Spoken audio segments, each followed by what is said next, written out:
in reincarnation,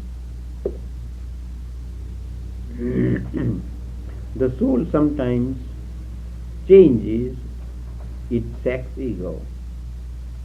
There is no fixed time or rule as to this change known as yet to the outside world. But as to this change and soul becoming or putting on the male and female ego and bodies according to an inner mystic law, there is no doubt whatsoever.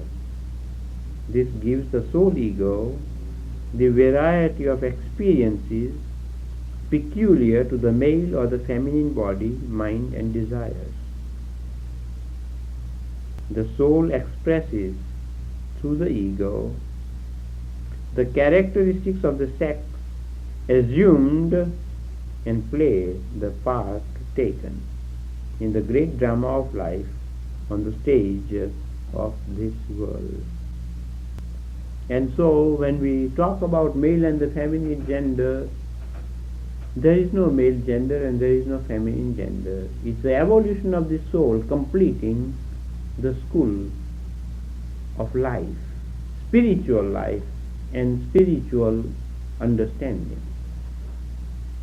A person is an engineer, or a person is a physician, or a person is a lawyer. They are all evolution of the human self. In profession, in the like manner, male and female are the schools where you learn kindliness and charity and generosity and love and motherliness and manliness and strength and a woodcutter or a milk giver. The thing is the same.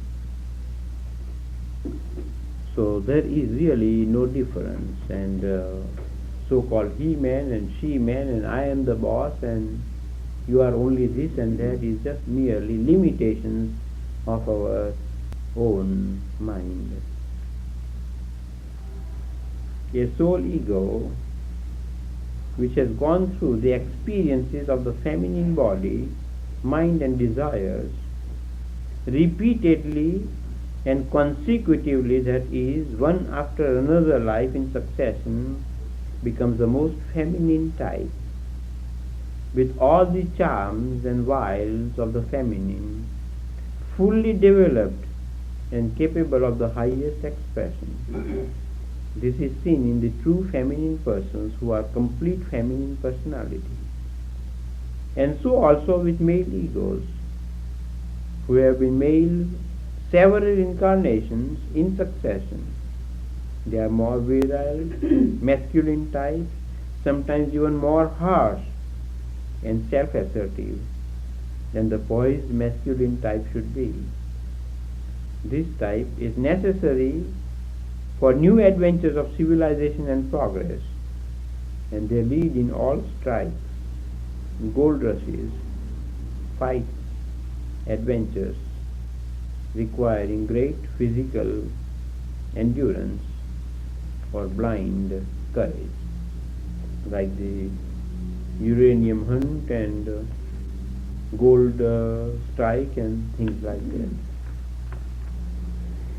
Any person who has become a male or female personality for the first or the second time retains the subconscious impressions and physical and mental characteristics of the next to which it belonged in the previous incarnation. Thus we find many types among the feminine and the feminine type in the male. Though in organic sex symbols and characteristics they are perfect masculine or feminine primary in their bodies. The gross physical bodies of the female and the male will be softened by the spiritual tenderness, and their sympathy and interest will be more universal in the coming races. As we say in America, who wears the pants in the family? The memories of the past incarnation unfold within us as soon as we feed ourselves to be profited by them. we are not using half of the present experience and opportunities we have now. And even when these memories of past lives are revealed to us, we dismiss them as imagination or fancy. We must understand the inner law, which never deceives us. Why should it? They will help you and help you in this life right here. If you can, relax and retire into your inner self quietly. Today, tomorrow, yesterday, time after time, time after time, time after time, conscious, semi-conscious, semi-conscious, and deeper and deeper. Little by little, ultimately, your inner self will come to the forefront and give you glimpses of your past life and incarnation and accomplishments. Om Tat Sat Om.